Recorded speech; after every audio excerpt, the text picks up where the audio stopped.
Shalom, selamat datang kembali di channel GMAHK Yosodipuro.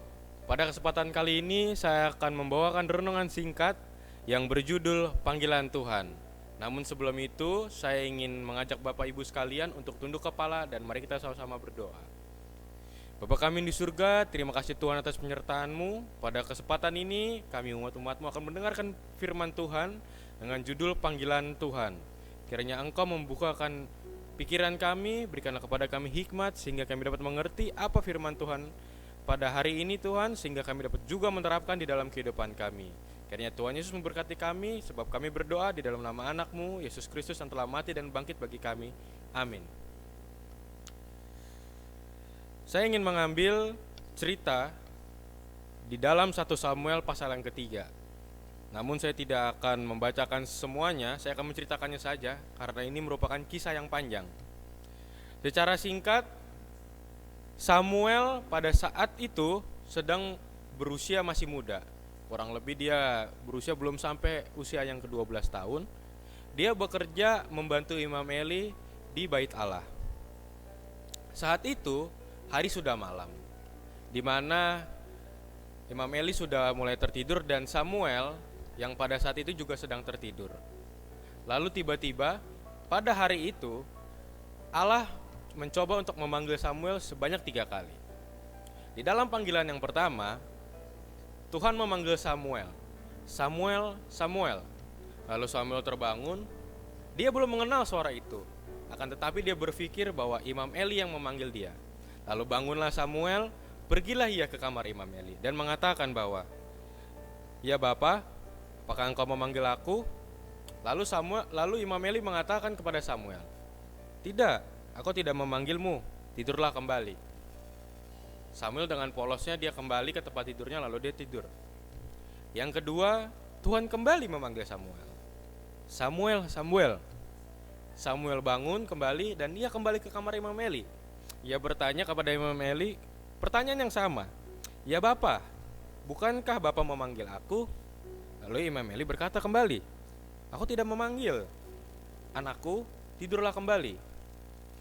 Kita bisa melihat dari dua panggilan ini, Samuel merupakan anak yang peka terhadap lingkungannya. Dan dia anak yang polos, walaupun ketika dia merasakan ada sebuah panggilan, dia merasa bahwa Imam Eli memanggilnya, dia tetap datang kembali ke kamarnya. Dan dia hanya berpikir bahwa kalau ada suara, yang dia tahu hanya di situ adalah Imam Eli. Lalu pada yang panggilan ketiga, Tuhan memanggil Samuel kembali. Lalu Tuhan mengatakan bahwa Samuel, Samuel. Samuel bangun, Samuel kembali lagi ke kamar Imam Eli. Di saat Samuel bertanya, "Ya Bapa, bukankah engkau memanggil aku?" Di saat itulah Imam Eli menyadari bahwa Tuhan ingin berbicara kepada Samuel. Lalu Imam Eli mengatakan bahwa ketika nanti engkau dipanggil, Samuel, berbicaralah bahwa hamba-Mu siap mendengar. Di 3 panggilan pertama, Tuhan hanya memanggil Samuel. Lalu ketika Samuel sudah mengenal Tuhan, bahwa Tuhanlah yang memanggil dia, di panggilan keempat, Tuhan tidak hanya memanggil. Dia berdiri, lalu dia datang ke hadapan Samuel. Ketika kita membaca firman Tuhan, seseorang yang berhadapan langsung dengan Tuhan, tubuh manusia tidak mampu. Namun ini merupakan suatu mukjizat untuk Samuel yang masih kecil, di mana dia diberikan mukjizat oleh Tuhan. Tuhan berkenan kepada dia untuk berdiri berhadapan dengan Tuhan. Lalu Tuhan memanggil Samuel dan Samuel terbangun. Dan Samuel berkata, "Berbicaralah, hamba-Mu siap mendengar." Disitulah waktu Tuhan berfirman kepada Samuel. Dan besok paginya dia menceritakan apa firman Tuhan yang disampaikannya. Singkat cerita, bangsa Israel mengetahui bahwa Samuel merupakan orang yang dipilih oleh Tuhan, orang yang dipanggil oleh Tuhan, sehingga bangsa Israel mengetahui bahwa banyak firman Tuhan yang disampaikan oleh Samuel dan dia pun disebut nabi. Lalu apa kesimpulan yang bisa kita dapat? Saya ingin mengutip di pasal yang ketiga ini, tepatnya di ayat 19 dan yang ke-20. Berbunyi, "Dan Samuel makin besar dan Tuhan menyertai dia, dan tidak ada satupun firman-Nya itu yang dibiarkannya gugur. Maka tahulah seluruh Israel dari Dan sampai Bersheba bahwa kepada Samuel telah dipercayakan jabatan Nabi Tuhan.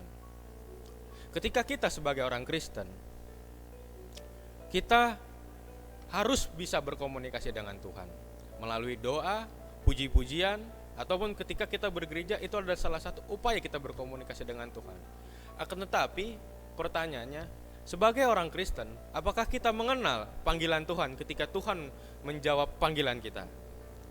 Contoh seperti ketika kita di rumah, ketika ibu kita memanggil atau ketika anak kita memanggil, karena sering terjadinya komunikasi di rumah, kita bisa mengetahui siapa yang memanggil kita tanpa harus melihat orang tersebut. Begitu juga dengan hidup kita sebagai Kristen. Kita akan memahami panggilan Tuhan ketika kita sering berkomunikasi dengan Tuhan. Terlebih kita tidak bisa melihat wujud Tuhan, tetapi hati spiritual kita dapat merasakan kehadiran Tuhan. Setiap hari kita berdoa kepada Tuhan, tentu kita memiliki permintaan-permintaan yang kita sampaikan kepada Tuhan sesuai dengan kebutuhan kita, baik itu dalam pekerjaan, sekolah, kehidupan kita, dan lain-lainnya. Ketika kita bimbang mencari di manakah jawaban Tuhan, nampaknya kita belum mengenal bagaimana Tuhan menjawab menjawab doa kita. Oleh karena itu, pentingnya kita sebagai umat Kristen untuk dapat berkomunikasi dengan Tuhan, sehingga kita mengenal. Ketika kita mengenal Tuhan, kita akan mengetahui bagaimana Tuhan menjawab. Kita mengetahui apa jawaban dari Tuhan, layaknya seperti Samuel yang kecil.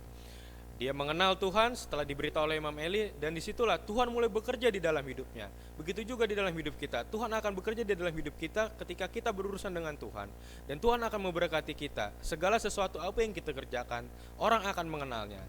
Kiranya firman Tuhan pada hari ini dapat saya sampaikan. Semoga kita dapat lebih menjaga hubungan komunikasi dengan Tuhan, sehingga kita dapat mengerti apa maksud Tuhan di dalam hidup kita.